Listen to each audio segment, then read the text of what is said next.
کام وغیرہ میں روزگار کے لیے چلا گیا تھا. صحیح. پھر میں واپس تشریف لے آیا واپس یہاں پہ پاکستان. تو اب 20 سال ہو گئے, 19 سال ہو گئے ہیں جماعت میں بحیثیت ایک ذمہ دار کارکن کی, آفس بیرر کی ذمہ داری لے رہا ہوں. تو یہ رہنمائی فرمائیے, آپ ظاہر سیاسی ونگ کو دیکھ رہے ہیں, تو یہ سوال میں نے اٹھایا ہے, کیا وجہ ہے کہ 1970 کے انتخابات کے کچھ اعداد و شمار میں نے رکھے, مولانا شاہ احمد نورانی صاحب جو ہیں وہ بھٹو صاحب کے خلاف وزارت عظمیٰ کے الیکشن میں امیدوار بھی تھے, انہوں نے کوئی 41 ووٹ لیے, بھٹو صاحب نے 91 ووٹ لیے.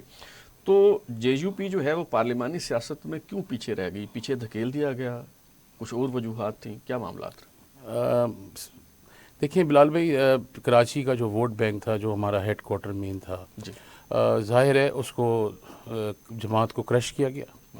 جو آج بھی آپ کو دیکھیں, کچھ حال میں آپ نے دیکھا ہوگا, کچھ سال قبل 2013-14 کی بات ہے, -1 کی جو فارمولے ہوتے تھے, اس زمانے میں بھی اسی طرح ضیاء الحق صاحب کے دور میں پارٹی کو کرش کیا گیا. پارٹی کے اندر سے لوگوں کو خرید و فروخت کر کے ان کو ضیاء الحق صاحب کی شورا میں ڈالا گیا, ان کو منسٹریز دی گئیں, اور ان کو جو ہماری سیکنڈ لیڈرشپ جو ہماری جو انجمن طلبہ اسلام سے تیار ہوئی تھی, اس کو وہاں سے سمیٹ کر اپنی مرکزی شورا میں لے لیا ضیاء الحق صاحب نے, اور وہ وہاں پہ چلے گئے.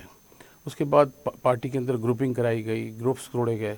جب اس سے بھی کچھ نہیں ہوا تو اس کے بعد پھر الطاف حسین صاحب کو لانچ کیا گیا, اور پھر ایک جو واقعہ کراچی میں ہوا بشرا زیدی صاحبہ کا, اس کے اما پر پورے ایک ماحول کو کریٹ کیا گیا, اور عصبیت اور لسانیت کے خلاف ایک پورا پروپیگنڈا کیا گیا, اور اس کراچی کے ایٹماسفیئر کو چینج کیا گیا. اس کے فوراً بعد ہی آپ نے نوٹ کیا ہوگا 88 کے الیکشن میں ہم کافی سیٹوں پہ جیت بھی رہے تھے, مگر نعرہ جو تھا, وہ سلوگن جو ایسا تھا عصبیت کا, وہ اس نے سب کو ڈیمیج کیا. یہ بات بالکل درست ہے کہ ایک دہشت بھی تھی اور ایک وحشت بھی تھی شہر میں, مگر جمعیت علماء پاکستان نے ہمیشہ اپنا نظریاتی اختلاف کے باوجود اسٹینڈ کے اوپر مکمل قائم رہی. الطاف حسین کی پالیسی سے بھرپور اختلاف کیا اور اس کے ساتھ کوئی صلح نہیں کری. باقی تمام جماعتیں جو ہیں 9-0 پہ جاتی تھیں, بڑی فخریہ, جماعت اسلامی ہو, پاکستان پیپلز پارٹی, پاکستان مسلم لیگ نون, جتنی بھی جماعتیں سب 9-0 گئیں. آج اس تاریخ میں 45 سال کے اندر کوئی شخص کھڑے ہو کے نہیں کہہ سکتا جمعیت علماء پاکستان کی کوئی لیڈرشپ 9-0 پہ جا کے الطاف حسین سے صلح یا کمپرومائز کیا ہو. الطاف حسین صاحب نے ضرور مولانا نورانی صاحب رحمۃ اللہ علیہ کو کال کی اور ان سے کوشش کری اتحاد کی بھی اور مفاہمت کی بھی, مگر حضرت صاحب رحمۃ اللہ علیہ نے فرمایا عصبیت اور لسانیت کی بنیاد پر کوئی بھی کسی قسم کا, میں مسلمان ہوں اور میں پاکستانی ہوں, میں اس کے اوپر سیاست کروں گا, باقی میں اس عصبیت اور لسانیت کے اوپر, قومیت کے اوپر سیاست نہیں کروں گا. پھر آپ نے دیکھا کہ وہ یہ لے کے آئے تھے اپنا مینڈیٹ کہ ہم مڈل کلاس جماعت ہیں, حالانکہ ہمارے پاس مڈل کلاس, ساری قیادت ہماری مڈل کلاس تھی. پروفیسر شاہ فرید اللہ قائد حزب اختلاف سے صوبہ سندھ کی اسمبلی کے اندر وہ رکشے میں جاتے تھے اور رکشے میں آتے تھے. حضرت صاحب رحمۃ اللہ علیہ جو تھے یہاں پہ قومی اسمبلی میں تھے, پھر سینٹ میں تھے, سب مڈل کلاس قیادت تھی. ہمارے پاس تو ہماری لیڈرشپ کا تو گاڑیاں تو دور کی بات ہے, بس کے اور رکشے کے کرائے کے پورے پیسے نہیں ہوتے تھے اس زمانے میں, اور جلسے بھی اٹینڈ کرتے تھے, جلوس بھی ہوتی تھی, ریلیز بھی ہوتی تھی, کیونکہ انسان کا اس وقت نظریہ بڑا جب پختہ ہوتا ہے اور نظریات کے اوپر جب انسان سیاست کرتا ہے اس کے اوپر پھر کوئی کمپرومائز نہیں کرتا انسان. اس کے بعد پھر آپ کو پتہ ہے پھر حساب ایسا بنا کہ پنجاب سے جو ہمارے مین پاکٹ سے جنوبی پنجاب کے, جس میں ہماری سیٹیں بھی آئی ہیں 1-2 دفعہ, ادھر بھی ڈیمیج کیا گیا اس طریقے سے کہ پھر پی ایم ایل این جو اس وقت نواز شریف صاحب کو آئے, اس کے بعد انہوں نے بھی ایک نعرہ لگایا اسی پنجاب کے اوپر ہی, اور اس کے بعد ہمارا ووٹ بینک وہاں سے بھی کرش کیا گیا. تو یہ سارا پروسیس ہوتا گیا اور جماعت کو پیچھے دھکیلا گیا, اور جماعت میں دھڑے بننا بند نہیں ہوئے اور مزید بڑھائے گئے دھڑے. ایون والد صاحب کے وصال کے بعد بھی ایک دھڑا بنایا گیا, اور وہ دھڑا پھر اپنی آپ ہی خود کہیں ادھر ادھر ڈسمبرس ہو جاتا ہے. مگر سوچنا یہ چاہیے سب کو کہ یہ جو ہم کانسیپٹ لے کے آتے ہیں نا کہ یار -1 کر دیں اور سب کچھ ختم ہو جائے گا، صحیح ہو جائے گا، یہ بالکل غلط اسٹریٹجی ہے. آج اسی کا خمیازہ ہم سب بھگت رہے ہیں. لیڈرشپ کا فقدان اسی وجہ سے آتا ہے کہ جب آپ یہ سوچ لیتے ہیں کہ بھائی ان کا مینڈیٹ کو پیچھے دھکا دے دو اور ہم اپنا مینڈیٹ مسلط کر کے اور ایک نئی چیز کمپنی لانچ کر دیں گے اور وہ شاید کامیاب ہو جائے گی. تو یہ تجربے کر کے ہم سیاسی جماعتیں مذہبی ہوں یا نارمل سیاسی جماعتیں جو بھی ہوں، پولیٹیکل پارٹیز کو ان کے منشور اور دستور کے حساب سے کام کر دینا چاہیے. درست فرمایا آپ نے. ہمارے ہاں مسئلہ یہی ہے کہ ہم بت بناتے ہیں، پھر گراتے ہیں، پھر نئے بناتے ہیں. تو اسی طرح کا ایک بت جو ہے وہ کھڑا کیا گیا چند برس قبل. آپ تو خیر اس کا نام نہیں لیتے، آپ کے جو خیالات ہیں بڑے واضح ہیں اس حوالے سے. تحریک لبیک پاکستان کی بات کر رہا ہوں میں، TLP کی. تو ابھی اس کو کالعدم قرار دے دیا گیا ہے. تو آپ کیا سمجھتے ہیں کہ جو اس وقت کارروائی کی جا رہی ہے، جس انداز میں کی جا رہی ہے، کیا اس طرح سے جماعتوں کو ختم کیا جا سکتا ہے؟ دیکھیں، یہ ایک ایسی چیز ہے اس ملک کے اندر جس کو ابیوز اور مس یوز کیا گیا ہے، اور یہ کام 2013-14 میں شروع کیا گیا اور اس کو باقاعدہ اس کی بلوننگ کی گئی، اس میں ایئر بھری گئی. یہ کانسیپٹ ہے اس ملک کے اندر پچھلے تقریباً 40-42 سال سے جتھے تیار کیے جاتے ہیں اور اس میں شدت پسندگی کی راہ ہموار کی جاتی ہے تاکہ مذہبی ہم آہنگی ختم ہو، مذہبی بنیادوں کے اوپر مذہب کو بھی بدنام کیا جائے. آپ یہ دیکھ لیجئے 9/11 سے پہلے کیا ماحول تھا اور 9/11 کے بعد کیا ماحول ہے.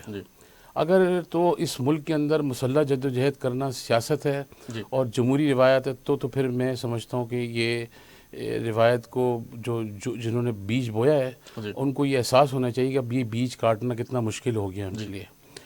مگر میں دوسری سائڈ پہ یہ ضرور کہوں گا کہ سیاست میں رواداری ہے، اور سب سے امپورٹنٹ چیز ہے کہ ہم یہاں پہ پاکستان میں بیٹھ کے یہ سوچتے ہیں کہ اینٹی اسٹیبلشمنٹ سیاست کیسے ہو سکتی ہے اور پرو اسٹیبلشمنٹ سیاست کیسے ہو سکتی ہے. اینٹی اسٹیبلشمنٹ سیاست خان عبد الولی خان صاحب نے بھی کی ہے، عطا اللہ مینگل صاحب نے بھی کی ہے، مولانا شاہ احمد نورانی نے بھی کی ہے، اور اپنا بے نظیر بھٹو صاحبہ نے بھی کی ہے، اور میاں نواز شریف صاحب نے بھی تھوڑی بہت کر لی ہے، اور اپنا مولانا فضل الرحمان صاحب نے بھی کی ہے، مفتی صاحب رحمۃ اللہ علیہ نے بھی کی ہے. تمام قائدین جتنے بھی ہیں، یہ جتنے بھی آپ کو میں نے لیڈرز کا نام لیے ہیں، یہ سب اینٹی اسٹیبلشمنٹ سیاست انہوں نے کی ہے، اور کچھ نے آخری دم تک کی ہے، حتیٰ کہ حتی الامکان نواب اکبر بگٹی صاحب نے بھی کی ہے. جتنا زور لگا. مگر دیکھیں، سب سے امپورٹنٹ چیز یہ ہے کہ ان تمام لیڈرز جتنے بھی تھے انہوں نے کبھی بھی اپنے کارکنوں کو یہ کھڑے ہو کے نہیں کہا کہ اٹھو اور کھڑے ہو جاؤ اور ریاست کے خلاف بغاوت کرو، مسلح جدوجہد کرو، اٹھ کے کھڑے ہو جاؤ. State with in the state کا جو کانسیپٹ اب جو ڈیولپ کیا گیا ہے یہاں اس پاکستان میں، اسٹیبلشمنٹ کو بھی اب یہ سوچنا پڑے گا کہ اپنی پالیسی کو ریوائز بھی کریں اور ریورس بھی کریں، اور پختگی کے ساتھ اس کے اوپر ایک اٹل قسم کا فیصلہ لایا جائے، یا کوئی بل یا کوئی ایسی چیز لایا جائے کہ یہ جو کانسیپٹ ہے تھیوری کا کہ آپ مسلح جدوجہد اور جتھے تیار کر کے پبلک مابز لا کے کھڑے کر دیں اور پورے ملک کو آپ جیم کر دیں، اور صرف افواہوں کی بنیاد پر. یہ بھی نہیں ہے کہ کوئی ٹرو کاپی کسی چیز کی ہو، کہ اصلیت کوئی چیز. لیکن اگر آپ مسلح جدوجہد میں تو پھر تو صوفی محمد بھی صحیح تھا، پھر تو اس کے علاوہ جتنے اور دہشت گرد گروپ ہیں وہ بھی سب صحیح تھے. تو یہ اگر گھر دیکھیں نا، 2014 میں میاں نواز شریف صاحب نے ایک بات کہی تھی، میں اکثر اس کو کوٹ کرتا ہوں کہ بھائی اپنا گھر پہلے ہم صحیح کریں. تو ہمیں اپنا گھر پہلے صحیح کریں. دیر از نتھنگ مور امپورٹنٹ دین پاکستان. پاکستان سے بڑھ کے کوئی چیز نہیں ہے. ساری کرسیاں، ہر چیز اپنی جگہ پہ، مگر پاکستان سے بڑھ کر کوئی چیز نہیں ہے. جن لوگوں کو یہ احساس ہو جائے کہ پاکستان کن قربانیوں کے ساتھ بنا ہے، وہ کبھی بھی اس قسم کے کھیل کود اور مشقتیں اور اس قسم کی لوز بالز نہ کھیلیں. تو اسٹیبلشمنٹ کو بھی اب سوچنا چاہیے. دیکھیں، ضیاء الحق صاحب کے دور میں جتنا ڈیمیج پاکستان کی پولیٹیکل پارٹیز کو کیا گیا ہے نا، اس کے باوجود آپ لیڈرشپ کو دیکھیں، خود بھی سیف پلے کیا، کارکن کو کسی صورت میں ڈیمیج نہیں ہونے دیا، کارکن کو سیف. آج کہتے ہیں نا یہ تو ہزاروں کے جلسے ہوتے ہیں، اس وقت تو لاکھوں کے جلسے ہوتے تھے. کارکن آتے تھے، پرامن احتجاج کرتے تھے، اپنے گھروں کو واپس چلے جاتے تھے اور نوٹ کرا کے چلے جاتے. اس وقت جو نہ کوئی کیمراز ہوتے تھے نہ کچھ، سب ریٹن لکھا جاتا تھا کہ اندازے سے اتنے ہزار آدمی آئے، اتنے لاکھ آدمی آئے، جو بھی لکھتے تھے اس وقت. مگر آج تو سارے اکوپمنٹس موجود ہیں. مگر پھر بھی دیکھیں نا، اگر یہ کانسیپٹ اگر تھیوری ہے کہ ہم مسلح جدوجہد کریں اور ہم ایک ٹارگیٹ اچیو کر لیں، تو state with in the state کا جو کانسیپٹ اس ملک کے اندر ڈیولپ کیا گیا پچھلے 15-16 سال میں، یہ ظلم ہے. اس سے ختم ہونا چاہیے. یہ جو آپ نے جتھوں کی بات کی، یہ مذہبی بنیادوں کے علاوہ کچھ سیاسی جتھے بھی ہیں، اس پہ بھی ہم بات کریں گے. لیکن یہاں ایک مختصر سی بریک لینی ہے اور اس کے بعد دوبارہ واپس آتے ہیں تو قبلہ نورانی صاحب سے گفتگو کا سلسلہ یہیں سے دوبارہ جوڑیں گے.